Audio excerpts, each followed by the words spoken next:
आत्मिक युद्ध परमेश्वर के चुने हुए लोग क्यों गुप्त रूप से वासना से जूझते हैं? ओह अनमोल लोगों, मेरी बात सुनो। क्या आपको लगता है कि सिर्फ इसलिए कि कोई परमेश्वर द्वारा चुना गया है, उसकी आत्मा से अभिषिक्त है, कि वे शरीर के संघर्षों से प्रतिरक्षित हैं? ओह नहीं। हम कितनी बार परमेश्वर के शक्तिशाली पुरुषों और महिलाओं को देखते हैं, वे बुलाए गए, वे अलग किए गए, फिर भी बंद दरवाजों के पीछे अपनी आत्माओं के शांत कक्षों में वे अनदेखी लड़ाइयों से जूझते हैं। मैं आपको आज बताती हूँ, ऐसा इसलिए नहीं कि वे कमजोर हैं, बल्कि इसलिए कि वे एक महान बुलावा धारण करते हैं। शत्रु जानता है कि यदि वह पात्र को दूषित कर सकता है, यदि वह परमेश्वर के चुने हुए लोगों की पवित्रता को धूमिल कर सकता है, तो वह राज्य के काम में बाधा डाल सकता है। और इसलिए मेरे प्रियजनों, हमें इसके बारे में बात करनी चाहिए। हमें यह समझना चाहिए कि यह संघर्ष वास्तविक क्यों है, यह छिपा हुआ क्यों है, यह इतना भयंकर क्यों है। ओ मेरे मित्र, इस सच्चाई से मुंह मत मोड़ो, क्योंकि परमेश्वर अपने लोगों को आजाद करना चाहता है। अब मेरे साथ आओ, जैसे हम उन 5 कारणों को उजागर करते हैं कि परमेश्वर के चुने हुए लोग गुप्त रूप से वासना से क्यों जूझते हैं और पवित्र आत्मा की शक्ति कैसे पूर्ण विजय ला सकती है। ओ हल्लेलुया। एक बुलावा जितना बड़ा, हमला उतना ही बड़ा। शत्रु हमेशा उसे नष्ट करने की कोशिश करता है जिसे परमेश्वर ने चुना है। जो लोग एक दिव्य बुलावा धारण करते हैं, वे अक्सर आध्यात्मिक युद्ध की तीव्रता का अनुभव करते हैं जिसे अधिकांश लोग समझ नहीं सकते। जिस क्षण कोई परमेश्वर के उद्देश्य के लिए अलग किया जाता है, वे विरोधी के लिए एक सीधा लक्ष्य बन जाते हैं। शैतान अपनी ऊर्जा उन लोगों पर बर्बाद नहीं करता जो उसके राज्य के लिए कोई खतरा नहीं पैदा करते हैं। वह अपने हमलों को उन लोगों पर केंद्रित करता है जिन्हें बदलाव लाने के लिए, बंदियों को आजाद करने के लिए, आत्माओं को मसीह के पास लाने के लिए अभिषिक्त किया गया है। और उन्हें कमजोर करने के सबसे प्रभावी तरीकों में से एक वासना के माध्यम से है, क्योंकि यह एक ऐसी लड़ाई है जो मन और हृदय में चलती है, सार्वजनिक नजर से छिपी हुई। यह युद्ध केवल एक बाहरी प्रलोभन नहीं है, यह आत्मा पर एक पूर्ण हमला है। शत्रु जानता है कि यदि वह परमेश्वर के चुने हुए लोगों की इच्छाओं में पैर जमा सकता है, तो वह परमेश्वर के साथ उनके चलने में अपराध, शर्म और गोपनीयता ला सकता है।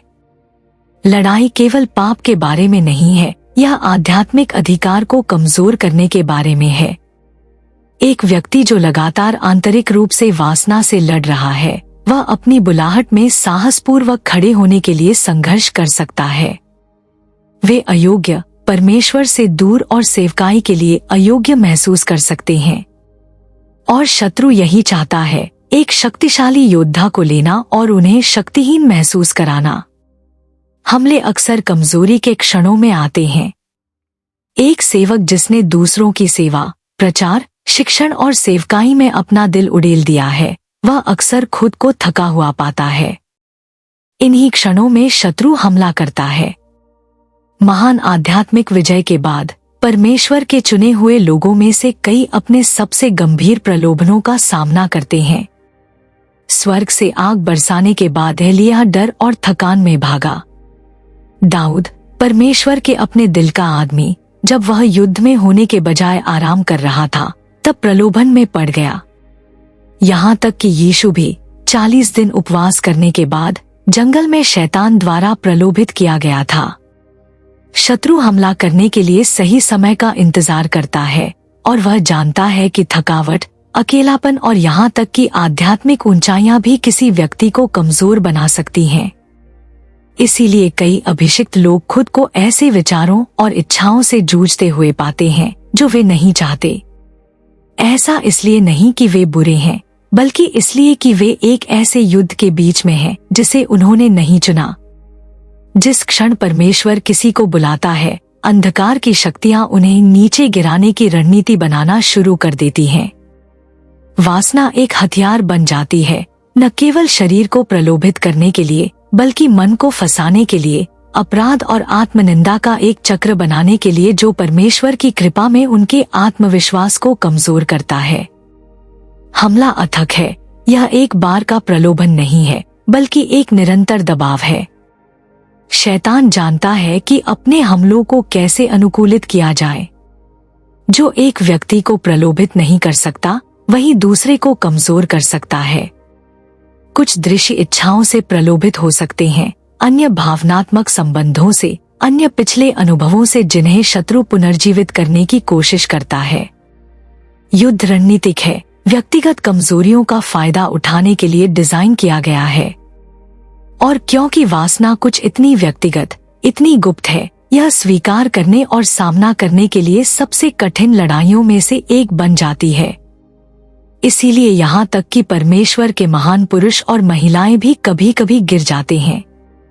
शत्रु मजबूत योद्धाओं के खिलाफ कमजोर हथियारों का उपयोग नहीं करता है, वह सबसे प्रभावी, सबसे कपटी, सबसे हानिकारक हथियारों का उपयोग करता है।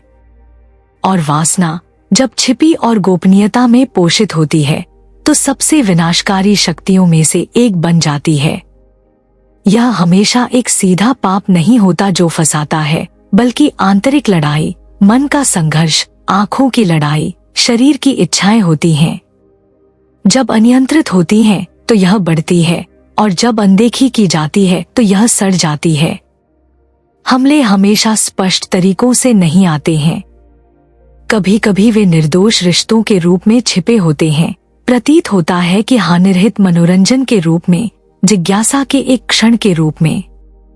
लेकिन हर समझौता शत्रु द्वारा बोया गया एक बीज होता है, जो सही क्षण का इंतजार कर रहा होता है ताकि कुछ बड़ा बन सके। शैतान की योजना केवल प्रलोभन देना नहीं है, उसका लक्ष्य बांधना, फंसाना, नष्ट करना है। वह केवल किसी व्यक्ति को ठोकर खाने देना नहीं चाहता, वह उन्हें अपराध में इतना उलझाना चाहता है कि वे राज्य के लिए अपनी प्रभावशीलता खो दें। संघर्ष की तीव्रता विफलता का प्रमाण नहीं है, यह बुलाहट का प्रमाण है। जितना बड़ा अभिषेक, उतना ही बड़ा हमला। परमेश्वर द्वारा चुने गए कई लोग आश्चर्य करते हैं कि वे वासना से क्यों जूझते हैं जब वे प्रभु से इतनी गहराई से प्रेम करते हैं। लेकिन संघर्ष की उपस्थिति आध्यात्मिक कमजोरी का संकेत नहीं है, यह आध्यात्मिक युद्ध का संकेत है। शैतान उन पर हमला नहीं करता जो उसके लिए कोई खतरा नहीं है, वह उन लोगों के खिलाफ सबसे कठिन लड़ता है जो सबसे बड़े कार्य धारण करते हैं।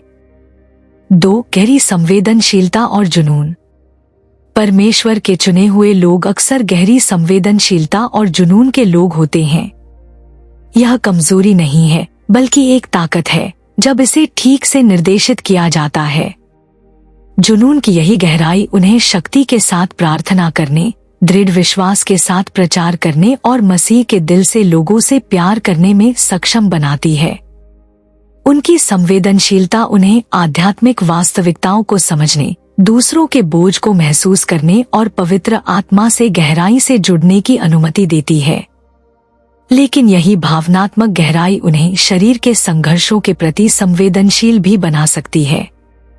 गहराई से महसूस करने की क्षमता, तीव्र भावनाओं का अनुभव करने की और परमेश्वर की चीजों के लिए महान उत्साह धारण करने की क्षमता का मतलब यह भी है कि उनकी इच्छाएं जब पूरी तरह से समर्पित नहीं होती, तो महान संघर्ष के क्षेत्र बन सकती हैं।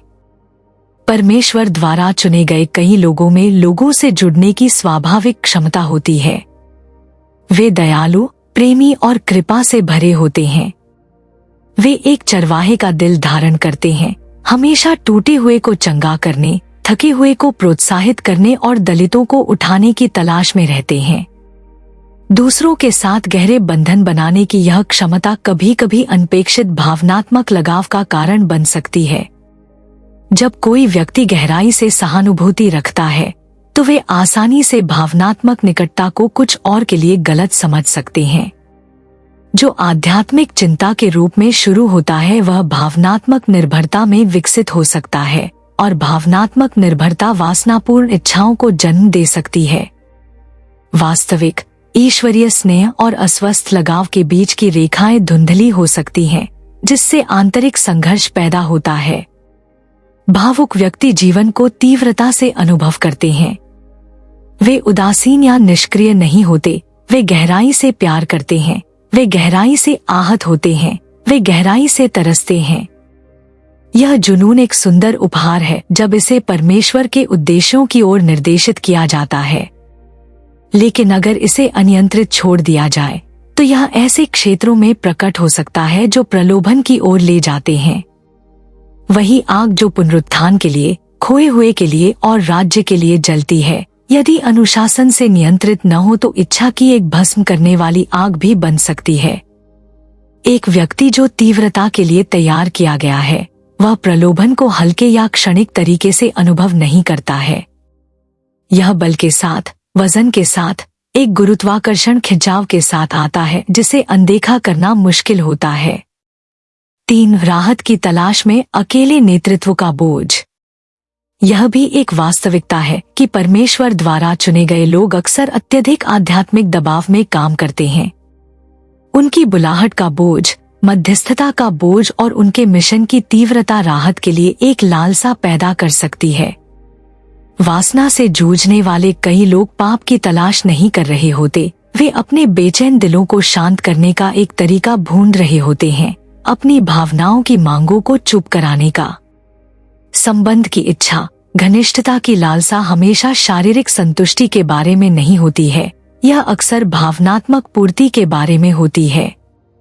शत्रु यह जानता है और प्रलोभन को नकली घनिष्ठता के रूप में प्रस्तुत करता है।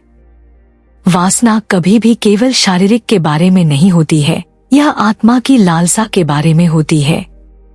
परमेश्वर के चुने हुए कई लोग ऐसे घाव धारण करते हैं जिन्हें दूसरे देख नहीं सकते। उन्होंने अस्वीकृति, परित्याग, विश्वासघात का सामना किया है। परमेश्वर के लिए उनका जुनून अक्सर पीड़ा के माध्यम से आकार लेता है। वही भावनात्मक गहराई जो उन्हें शक्तिशाली सेवक बनाती है, उन्हें गलत जगहों पर आराम खोजने के प्रति संवेदनशील भी बना सकती है। कुछ लोग वासना की ओर एक पलायन के रूप में मुड़ सकते हैं, अकेलेपन के शून्य को भरने का एक तरीका, अनकहे दर्द से निपटने का एक तरीका। शत्रु केवल बाहरी प्रलोभनों का उपयोग नहीं करता है, वह आंतरिक घावों का उपयोग करता है। झूठ फुसफुसाता है जो कहते हैं आप इसके लायक हैं, यह आपको बेहतर महसूस कराएगा, या कोई नहीं जानेगा। लड़ाई कभी भी केवल शरीर के बारे में नहीं होती है, यह हृदय, लालसा, अधूरी आवश्यकता के बारे में होती है। एक व्यक्ति जो अत्यधिक प्रतिभाशाली और अभिषिक्त है, वह अक्सर भावनाओं को एक प्रवर्धित तरीके से महसूस करता है। ऊंचाइयां ऊंची होती हैं, चढ़ाव निचले होते हैं। आध्यात्मिक ऊंचाइयों के क्षणों में यदि सावधानी न बरती जाए तो जुनून गलत क्षेत्र में प्रवाहित हो सकता है।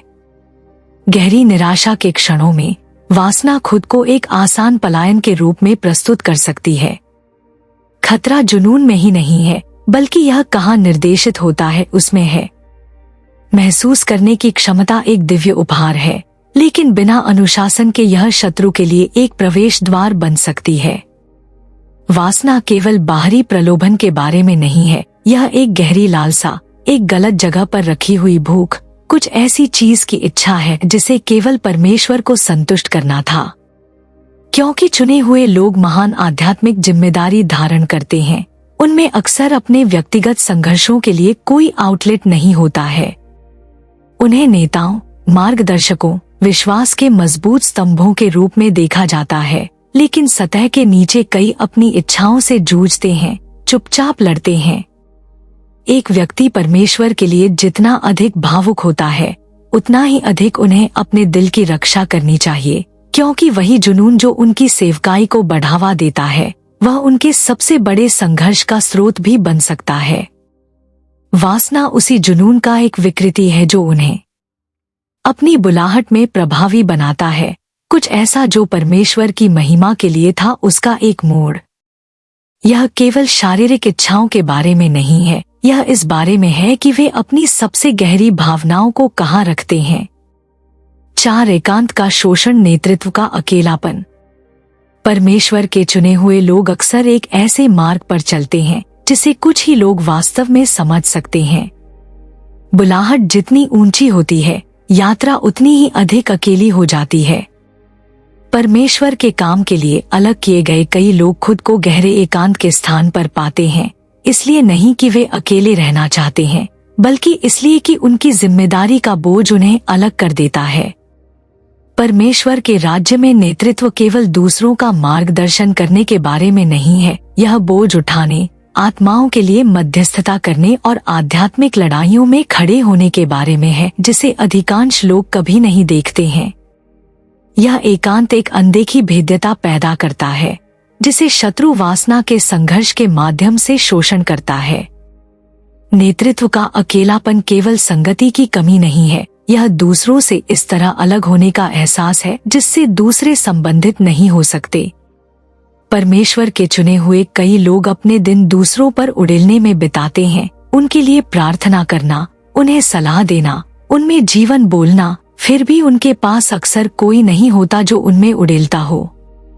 वे इतने सारे लोगों के लिए ताकत का स्रोत बन जाते हैं, फिर भी जब वे खुद कमजोर महसूस करते हैं तो उन्हें कमजोर होने के लिए एक सुरक्षित जगह खोजने में संघर्ष करना पड़ता है। जिन लोगों का वे नेतृत्व करते हैं, वे उन्हें पवित्रता और धार्मिकता के उदाहरण के रूप में देखते हैं, जिससे उन्हें यह स्वीकार करना मुश्किल हो जाता है कि वे कब संघर्ष कर रहे हैं। यह एक आंतरिक लड़ाई पैदा करता है जहां उनके संघर्ष छिपे रहते हैं और उनकी बुलाहट का बोझ भारी हो जाता है। शत्रु जानता है कि एक अकेला नेता एक ऐसा नेता है जिसे आसानी से प्रलोभित किया जा सकता है। शैतान की रणनीति हमेशा नष्ट करने से पहले अलग करना रही है।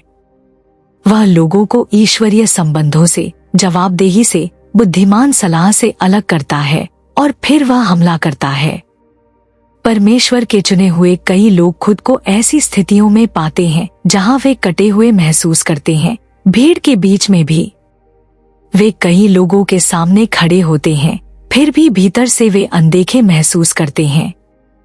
अदृश्यता की यह भावना वासना के साथ संघर्ष को और भी तीव्र बना सकती है, क्योंकि वासना अक्सर खुद को अकेलेपन से बचने के तरीके के रूप में प्रस्तुत करती है। यह एक नकली समाधान बन जाता है, उनके द्वारा ढोए जाने वाले बोझ से एक क्षणिक मुक्ति। जब कोई व्यक्ति अकेला होता है तो उनके विचार तेज हो जाते हैं। शत्रु झूठ फुसफुसाता है, उन्हें बताता है कि कोई नहीं समझेगा, कोई संबंधित नहीं हो सकता, कि उन्हें अपने संघर्षों को अकेले ही सहन करना होगा।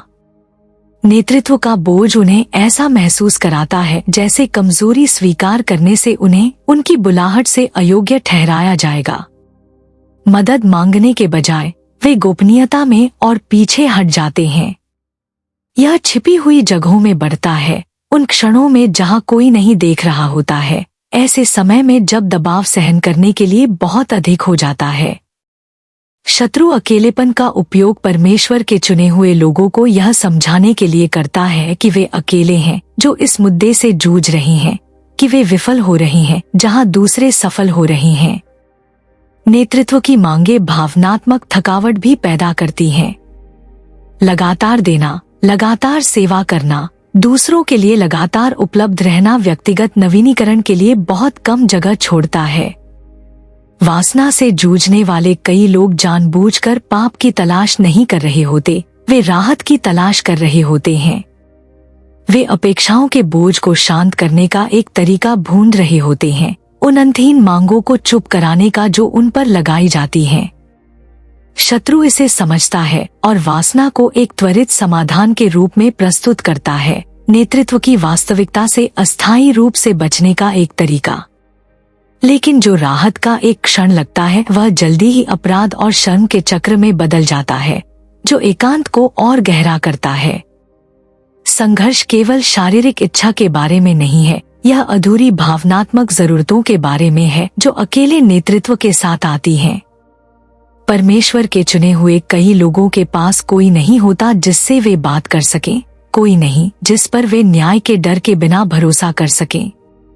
उन्हें डर होता है कि यदि वे अपने संघर्षों को स्वीकार करते हैं तो वे उन लोगों का सम्मान खो देंगे जो उन्हें देखते हैं। इस डर का बोझ उन्हें चुप रखता है और मौन प्रलोभन की शक्ति को मजबूत करता है।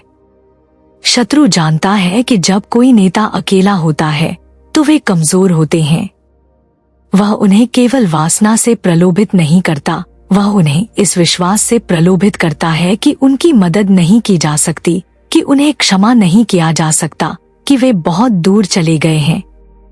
कोई व्यक्ति जितना अधिक अकेला होता है, उतना ही अधिक वे अस्वस्थ तरीकों से पूर्ति की तलाश करने लगते हैं। वासना केवल आनंद के बारे में नहीं है, यह लालसा के बारे में है, एक ऐसे शून्य को भरने की कोशिश करने के बारे में है जिसे परमेश्वर के अलावा किसी और चीज से भरना नहीं था। संघर्ष हमेशा शारीरिक क्रिया के बारे में नहीं होता है, यह भावनात्मक लालसा के बारे में होता है, वांछित, समझा हुआ और जुड़ा हुआ महसूस करने की आवश्यकता के बारे में होता है।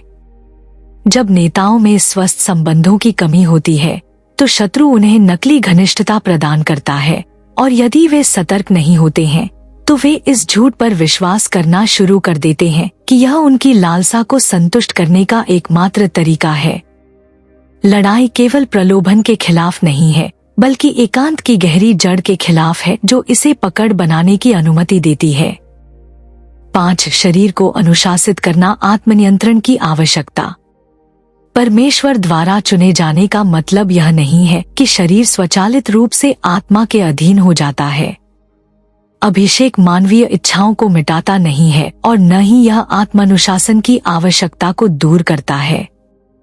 कई लोग मानते हैं कि चूंकि कोई आध्यात्मिक रूप से शक्तिशाली है, इसलिए वे शारीरिक संघर्षों से प्रतिरक्षित होंगे। हालांकि सच्चाई यह है कि यहाँ तक कि सबसे अभिषिक्त व्यक्तियों को भी शरीर को क्रूस पर चढ़ाने के लिए दैनिक निर्णय लेना चाहिए। जब शारीरिक इच्छाएं अनियंत्रित रहती हैं, तो वे मजबूत होती जाती हैं और अनुशासन के बिना वे एक खतरनाक जाल बन जाती हैं। आध्यात्मिक उपहारों की उपस्थिति का मतलब यह नहीं है कि किसी व्यक्ति ने आत्मनियंत्रण में महारत हासिल कर ली है। परमेश्वर के चुने हुए कई लोग अत्यधिक प्रतिभाशाली होते हैं, आग से प्रचार करने, सटीकता से भविष्यवाणी करने और शक्ति के साथ सेवकाई करने में सक्षम होते हैं। फिर भी बंद दरवाजों के पीछे वे उन इच्छाओं से लड़ते हैं जो अनदेखी करने से इनकार करती हैं। यह आत्मा और शरीर के बीच एक आंतरिक संघर्ष पैदा करता है। आत्मा धार्मिकता के लिए, शुद्धता के लिए, परमेश्वर के साथ निकटता के लिए तरसती है। शरीर, हालांकि, आनंद, आसानी और संतुष्टि चाहता है। शरीर को अनुशासित करने के जानबूझकर प्रयास के बिना वासना पकड़ बनाना शुरू कर सकती है, एक ऐसी लड़ाई में बदल सकती है जो चुपचाप लड़ी जाती है। कई लोग मानते हैं कि चूंकि वे अभिषिक्त हैं, इसलिए उनकी इच्छाएं स्वचालित रूप से पवित्रता के साथ संरेखित होंगी। लेकिन इच्छा केवल इसलिए गायब नहीं होती क्योंकि कोई परमेश्वर से प्यार करता है। उसे आत्मसमर्पण करना, प्रबंधित करना और नियंत्रित करना चाहिए। यदि अनियंत्रित छोड़ दिया जाए तो वासना चुपचाप बढ़ती है, छोटे समझौतों पर पलती है। जो एक निर्दोष नजर, एक अनियंत्रित विचार या जिज्ञासा के एक क्षण के रूप में शुरू होता है, वह जल्दी ही एक आदत बन सकता है। शत्रु हमेशा स्पष्ट पाप के साथ हमला नहीं करता है, वह सूक्ष्मता से काम करता है, छोटे भोगों को तब तक बढ़ने देता है जब तक वे गढ़ नहीं बन जाते। अनियंत्रित इच्छाएं हकदारी की भावना पैदा करती हैं। एक व्यक्ति अपने संघर्ष को सही ठहराना शुरू कर सकता है, यह विश्वास करते हुए कि चूंकि वे परमेश्वर की इतनी ईमानदारी से सेवा करते हैं, वे राहत के एक क्षण के हकदार हैं। मैंने इतना त्याग किया है, मैं इसके लायक हूँ कि मानसिकता शत्रु के सबसे बड़े धोखे में से एक है। कई लोग वासना में पड़ जाते हैं, इसलिए नहीं कि उनमें परमेश्वर के लिए प्रेम की कमी है, बल्कि इसलिए कि उन्होंने अपनी भावनाओं और भूख को अनुशासित नहीं किया है। वे खुद को समझाते हैं कि जब तक वे सेवा करते रहते हैं, तब तक उनके निजी संघर्ष मायने नहीं रखते। लेकिन चाहे कोई व्यक्ति कितना भी अभिषिक्त क्यों न हो, अनियंत्रित पाप अंततः विनाशकारी तरीकों से प्रकट होगा। परमेश्वर के चुने हुए लोग अक्सर उच्च स्तर के दबाव में काम करते हैं, आध्यात्मिक जिम्मेदारी का बोझ उठाते हैं। हमेशा मजबूत रहने का दबाव, हमेशा सही उत्तर देने का दबाव, हमेशा शक्ति में चलने का दबाव भावनात्मक थकावट का कारण बन सकता है। कमजोरी के क्षणों में अनियंत्रित इच्छाएं और भी खतरनाक हो जाती हैं। शत्रु भेद्यता के क्षणों का इंतजार करता है, यह जानते हुए कि एक थका हुआ मन पाप को तर्कसंगत बनाने की अधिक संभावना रखता है। जब कोई व्यक्ति वासना का सक्रिय रूप से विरोध नहीं करता है तो वह शक्ति प्राप्त करता है, विचारों, निर्णयों और अंततः कार्यों को आकार देता है। आध्यात्मिक अधिकार किसी को भी आत्मानुशासन की जिम्मेदारी से छूट नहीं देता है। दाऊद परमेश्वर के अपने दिल का आदमी था, फिर भी उसकी अनियंत्रित इच्छाओं ने उसे गहरे पाप में डाल दिया। सैमसन को जन्म से ही परमेश्वर द्वारा चुना गया था, फिर भी उसके रिश्तों में अनुशासन की कमी ने उसे अपनी ताकत और अपना उद्देश्य खो दिया। सुलेमान को माप से परे बुद्धि दी गई थी, फिर भी अपनी वासनाओं को नियंत्रित करने में उसकी अक्षमता ने उसके दिल को परमेश्वर से दूर कर दिया। ये उदाहरण साबित करते हैं कि प्रतिभा और बुलाहट किसी व्यक्ति को बनाए रखने के लिए पर्याप्त नहीं है, अनुशासन की आवश्यकता होती है। वासना के साथ संघर्ष केवल कार्य के बारे में नहीं है, यह अनुशासन की कमी के बारे में है जो इसे जड़ लेने की अनुमति देता है। जब कोई व्यक्ति सीमाएं निर्धारित करने में विफल रहता है, अपनी आंखों की रक्षा करने में, अपने मन को अनुशासित करने में, तो वे एक ऐसा वातावरण बनाते हैं जहां वासना पनप सकती है। कोई व्यक्ति जितना अधिक अपने शरीर को खिलाता है, उतनी ही उसकी आत्मा कमजोर होती है। लड़ाई छोटे निर्णयों में जीती या हारी जाती है। वे क्या देखने की अनुमति देते हैं, वे क्या मनोरंजन करने की अनुमति देते हैं, वे किस पर ध्यान केंद्रित करना चुनते हैं। वासना कुछ ऐसा नहीं है जो किसी व्यक्ति को एक पल में अभिभूत कर देती है। यह कुछ ऐसा है जो समय के साथ बढ़ता है जब शरीर को नियंत्रित नहीं रखा जाता है। पवित्र आत्मा की उपस्थिति व्यक्तिगत जिम्मेदारी को ओवरराइड नहीं करती है। कई लोग मानते हैं कि क्योंकि वे परमेश्वर की उपस्थिति को महसूस करते हैं, वे आध्यात्मिक रूप से अच्छा कर रहे हैं, भले ही वे निजी तौर पर संघर्ष कर रहे हों। लेकिन अभिषेक अनुशासन के बराबर नहीं है। एक व्यक्ति शक्ति के साथ प्रचार कर सकता है और फिर भी वासना से लड़ सकता है। वे चमत्कार कर सकते हैं और फिर भी अपनी इच्छाओं पर नियंत्रण की कमी हो सकती है। आत्मा सशक्त करती है, लेकिन यह व्यक्ति पर निर्भर करता है कि वह शरीर को दैनिक रूप से इनकार करने का चुनाव करे। समस्या प्रलोभन की उपस्थिति नहीं है, यह उन प्रलोभनों को अधीनता में लाने में विफलता है। अनुशासन के बिना वासना एक निजी संघर्ष नहीं रहती, यह एक व्यक्ति की पहचान को आकार देना शुरू कर देती है। यह अपराध और भोग का एक चक्र बन जाता है, जिससे आध्यात्मिक कमजोरी होती है। कई नेता जो सार्वजनिक रूप से गिरते हैं, वे अचानक नहीं गिरे, वे किसी के देखने से बहुत पहले निजी तौर पर गिरे। उनकी इच्छाएं अनियंत्रित थीं, उनकी सीमाएं कमजोर थीं और उनके शरीर को बहुत अधिक स्वतंत्रता दी गई थी। वासना के खिलाफ लड़ाई सार्वजनिक आराधना के क्षणों में नहीं, बल्कि आत्मत्याग के निजी क्षणों में जीती जाती है। 6. पारदर्शिता और जवाबदेही स्वतंत्रता का मार्ग। परमेश्वर के चुने हुए कई लोग वासना से जूझते हैं, इसलिए नहीं कि उनमें दृढ़ विश्वास की कमी है, बल्कि इसलिए कि उनमें पारदर्शिता और जवाबदेही की कमी है। न्याय का डर उन्हें चुप रखता है, जिससे वे मदद मांगने के बजाय एकांत में जूझते हैं। वे मानते हैं कि अपने संघर्ष को स्वीकार करने से वे कमजोर, अयोग्य या अपनी बुलाहट से अयोग्य दिखेंगे। यह मौन प्रलोभन को अनियंत्रित रूप से बढ़ने देता है, जो एक अस्थायी लड़ाई हो सकती थी उसे एक दीर्घकालिक गढ़ में बदल देता है। जो लोग अभिषिक्त होते हैं, उन पर एक गहरी उम्मीद रखी जाती है। उन्हें आध्यात्मिक नेताओं, पवित्रता के उदाहरणों और सत्य की आवाजों के रूप में देखा जाता है। यह उम्मीद दबाव पैदा करती है, जिससे उन्हें यह स्वीकार करना मुश्किल हो जाता है कि वे कब संघर्ष कर रहे हैं। उन्हें डर होता है कि यदि वे वासना के साथ अपनी लड़ाई स्वीकार करते हैं, तो लोग उनके लिए सम्मान खो देंगे। उन्हें चिंता होती है कि उनकी प्रतिष्ठा बर्बाद हो जाएगी, कि उन पर अब भरोसा नहीं किया जाएगा, कि उनकी सेवकाई पर सवाल उठाया जाएगा। सलाह लेने के बजाय वे अपने संघर्षों को छिपाने का चुनाव करते हैं, खुद को समझाते हैं कि वे इसे अकेले ही संभाल सकते हैं। शत्रु गोपनीयता में पनपता है। वासना एक ऐसा पाप है जो अंधेरे में बढ़ता है, मौन और शर्म पर पलते हुए। जब कोई व्यक्ति अपने संघर्षों के बारे में बात करने से बहुत डरता है, तो शत्रु उस डर का उपयोग उन्हें बांधे रखने के लिए करता है। वे जितना अधिक छिपाते हैं, प्रलोभन उतना ही मजबूत होता जाता है।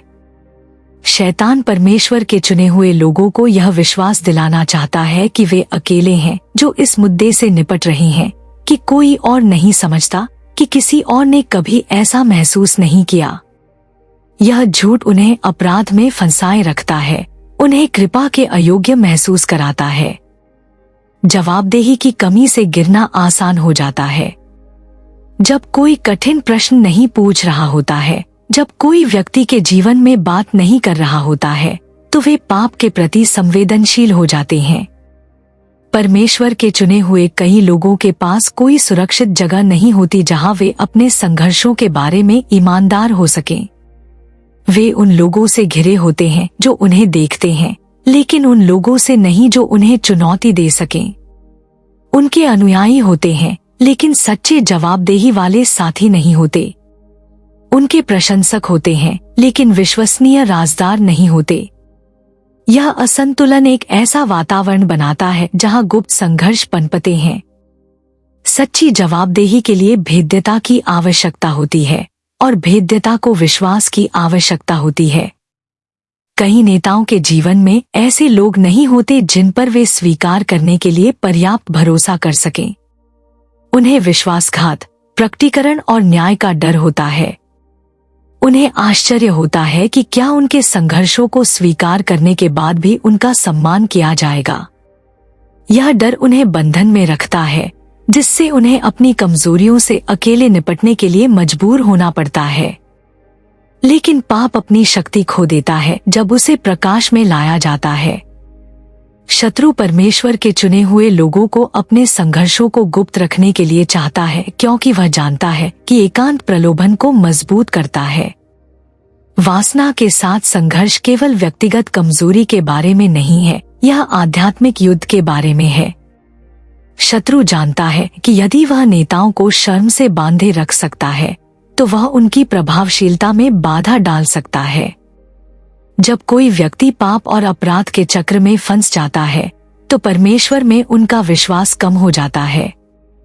वे अभी भी प्रचार कर सकते हैं, अभी भी सेवा कर सकते हैं, अभी भी सेवकाई कर सकते हैं, लेकिन अंदर से वे अयोग्य महसूस करते हैं। वे यह सवाल करना शुरू कर देते हैं कि क्या वे वास्तव में अभिषिक्त हैं? क्या परमेश्वर अभी भी उनके साथ है? क्या वे अपने जीवन पर अपनी बुलाहट के लिए योग्य हैं? यह आंतरिक लड़ाई उन्हें थका देती है, जिससे वे आध्यात्मिक रूप से थक जाते हैं। पारदर्शिता के बिना चक्र जारी रहता है। वे पाप करते हैं, वे अपराध महसूस करते हैं, वे पश्चाताप करते हैं, लेकिन क्योंकि उनके पास कोई जवाबदेही नहीं है, वे फिर से गिर जाते हैं। समय के साथ यह एक सुन्नता पैदा करता है जहां दोष सिद्धि की जगह इस्तीफे ले लेता है। वे संघर्ष को अपने जीवन का एक स्थायी हिस्सा मानना शुरू कर देते हैं, बजाय इसके कि कुछ ऐसा हो जिसे दूर किया जा सके। शत्रु उन्हें यह विश्वास दिलाना चाहता है कि वे कभी आजाद नहीं होंगे, कि वे बहुत दूर चले गए हैं, कि परमेश्वर की कृपा समाप्त हो गई है। लेकिन यह एक धोखा है जिसका उद्देश्य उन्हें बांधे रखना है। कई नेताओं को यह एहसास नहीं होता कि पारदर्शिता शत्रु के खिलाफ एक हथियार है। जिस क्षण एक संघर्ष प्रकाश में लाया जाता है, वह अपनी शक्ति खोना शुरू कर देता है। बाइबल सिखाती है कि एक दूसरे से पापों को कबूल करने से चंगाई मिलती है, लेकिन शत्रु परमेश्वर के चुने हुए लोगों को ऐसा करने से रोकने के लिए काम करता है। वह उन्हें यह विश्वास दिलाता है कि उनकी प्रतिष्ठा उनकी आध्यात्मिक स्वास्थ्य से अधिक महत्वपूर्ण है, कि एक छवि बनाए रखना मुक्ति खोजने से बेहतर है। यह धोखा कई लोगों को सालों तक संघर्ष करने का कारण बनता है, लगातार पश्चाताप करते हुए लेकिन कभी भी वास्तव में आजाद नहीं होते। जवाबदेही की अनुपस्थिति छिपे हुए समझौतों की ओर ले जाती है। यह छोटी चीजों से शुरू होता है, हानिरहित बातचीत, निर्दोष नजरें, क्षणिक विचार, लेकिन क्योंकि उन्हें चुनौती देने वाला कोई नहीं होता, ये छोटे समझौते आदतों में बदल जाते हैं। मन सुन्न हो जाता है और जो कभी गलत लगता था वह स्वीकार्य लगने लगता है। जवाबदेही के बिना कोई चेतावनी के संकेत नहीं होते, कोई यह कहने वाला नहीं होता कि यह खतरनाक है, कोई उन्हें उस मानक की याद दिलाने वाला नहीं होता जिस पर परमेश्वर ने उन्हें बुलाया है। शत्रु जानता है कि जब कोई व्यक्ति अनियंत्रित होता है तो वे अंततः उन सीमाओं को पार कर जाएंगे जिनकी उन्होंने कभी कल्पना भी नहीं की थी। परमेश्वर के चुने हुए कई लोग फंसा हुआ महसूस करते हैं, यह विश्वास करते हुए कि यदि वे स्वीकार करते हैं तो उन्हें न्याय किया जाएगा, लेकिन यदि वे चुप रहते हैं तो वे कभी आजाद नहीं होंगे। संघर्ष केवल प्रलोभन का विरोध करने के बारे में नहीं है, यह चुप्पी तोड़ने के बारे में है। प्रकटीकरण का डर एक ऐसा उपकरण है जिसका शत्रु लोगों को बंधन में रखने के लिए उपयोग करता है, लेकिन सच्ची स्वतंत्रता तब आती है जब कोई व्यक्ति ईमानदार होने, मदद मांगने, गोपनीयता के चक्र को तोड़ने के लिए तैयार होता है। वासना केवल शरीर की लड़ाई नहीं है, यह मन की लड़ाई है, शर्म की लड़ाई है, एकांत की लड़ाई है। और जब तक कोई व्यक्ति इसे प्रकाश में लाने से इनकार करता है, संघर्ष बढ़ता रहेगा।